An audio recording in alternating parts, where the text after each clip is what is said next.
Hey, Rise, welcome to another edition of Lunch with Gina. I'm Gina Parker Collins, and I am founder of Resources in Independent School Education. And we're thrilled once again to have a dynamic thought leader to share what they're doing and how they are impacting the world of education, in particular, independent school education, in particular, equity and inclusion institutionally in our schools. And today we have a legend, a powerhouse in the independent school community. She is the force behind the Dalton Conference, Diversity Conference, and she has now drilled down to a very specific aspect of a diversity in our world, and that is curriculum. And that is our sweet spot right now, because I'm speaking to a lot of parents who want to see how curriculum can reflect more equity and inclusion.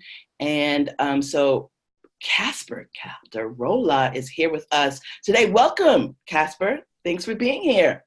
Thanks for having me. It's great to be here.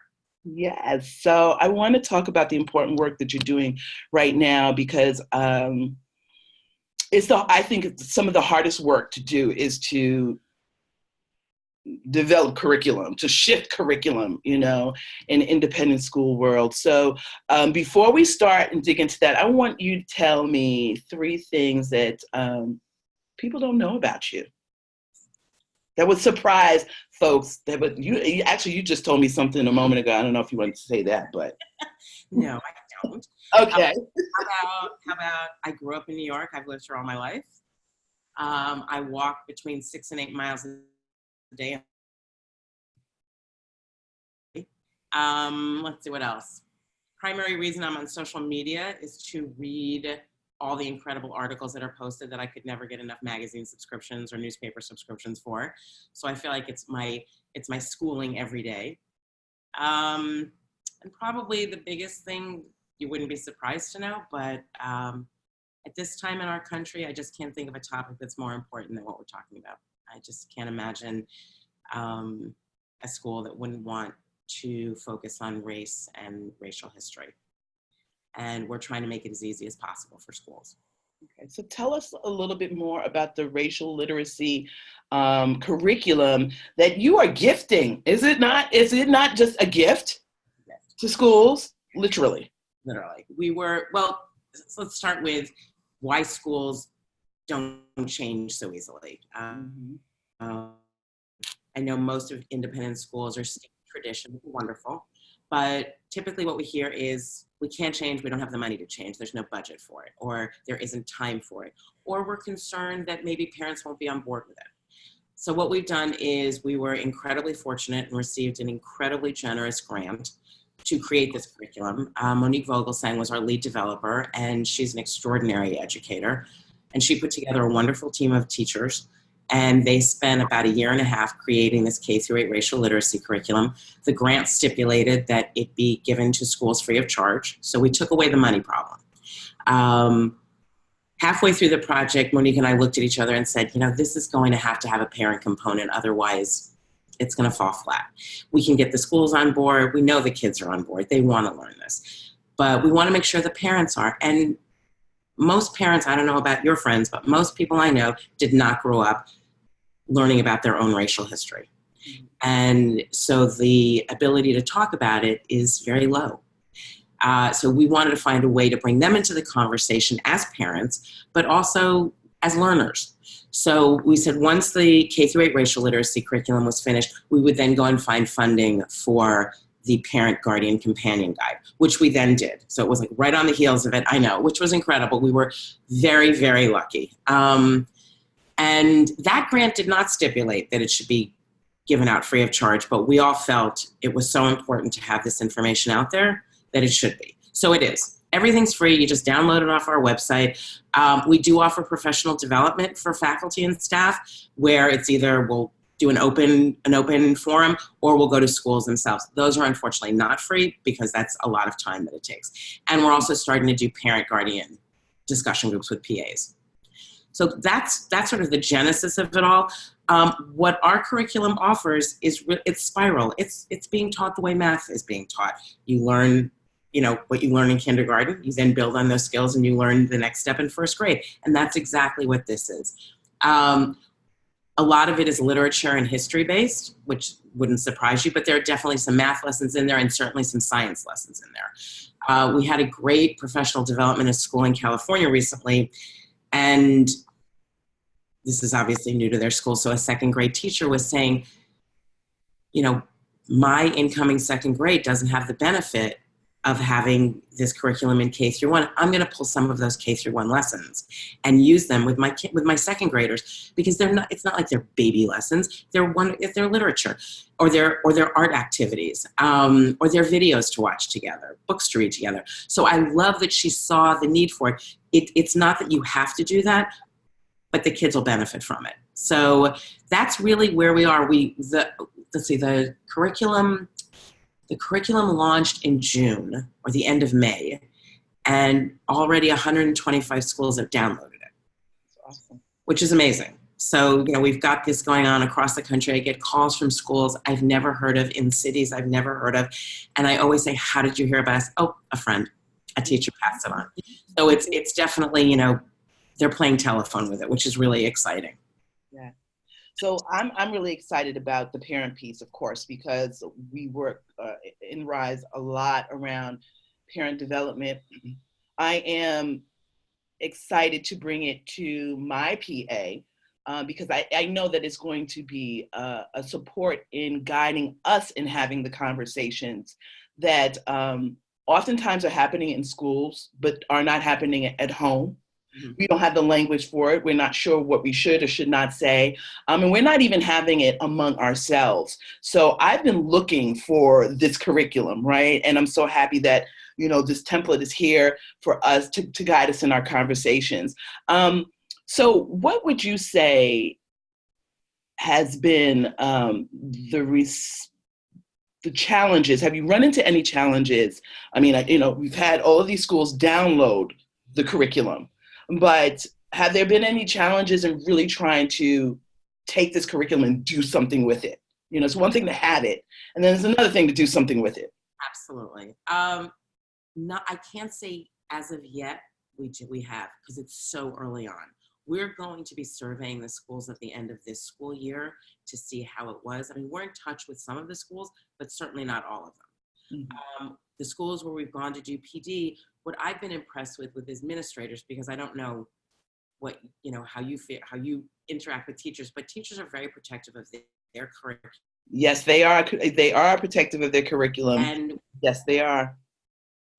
And when an administrator does something that's top down, it's usually not welcomed the best possible way.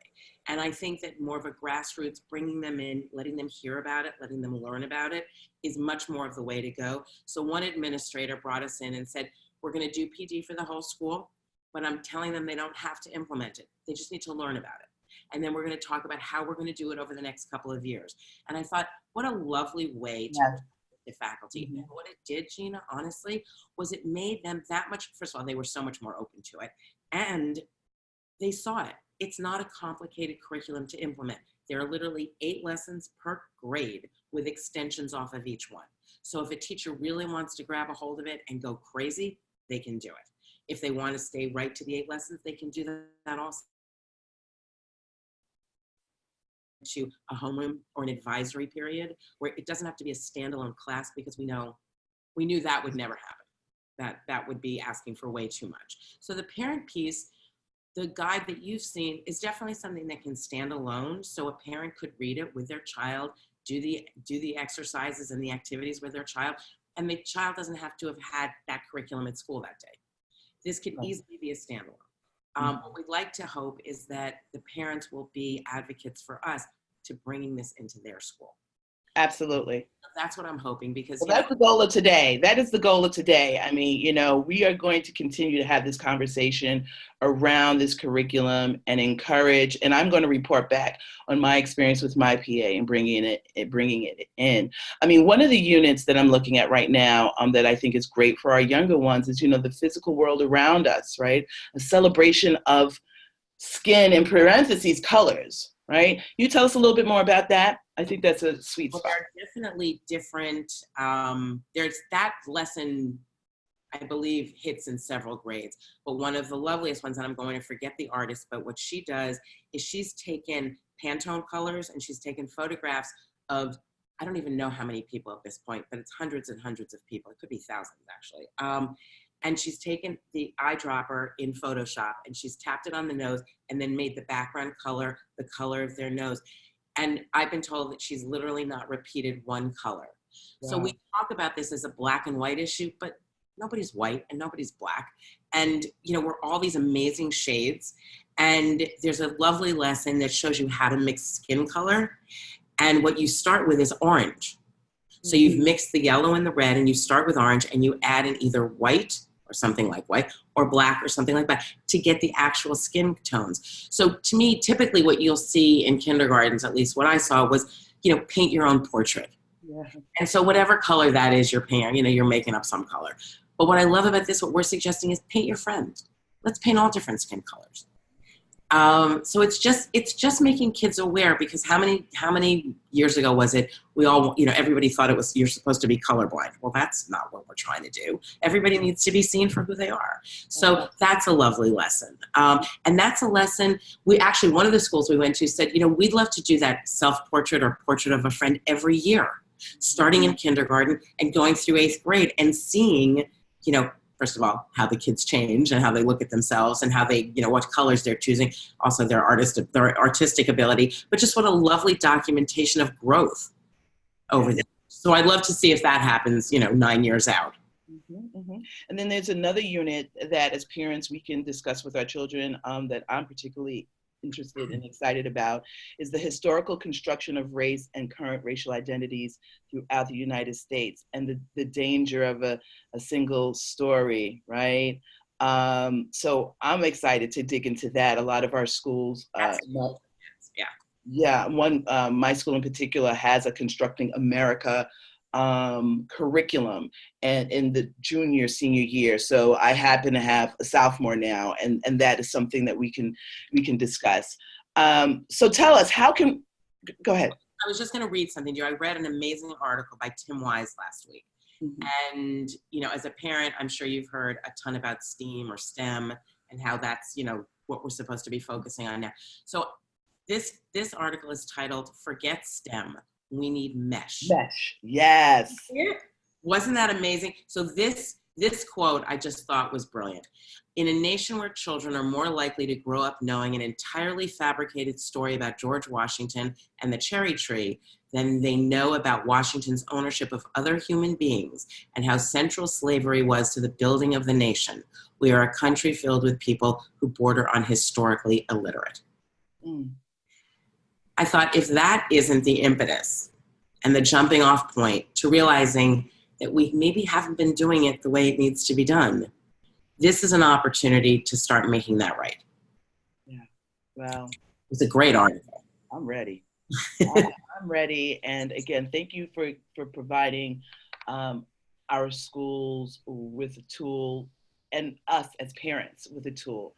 And I know as a parent, we have the capacity to influence our schools. So if your school knows nothing about Pollyanna, it's incumbent upon us. We have a responsibility to support our schools and make great schools even better and help them tell the whole truth, right?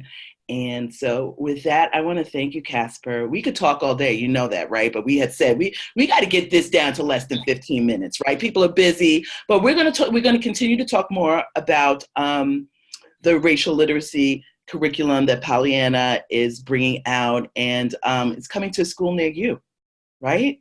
I hope so, yes. Okay, great. So Casper, we'll be talking to you soon. Thanks so much and have a great day. You too, take care.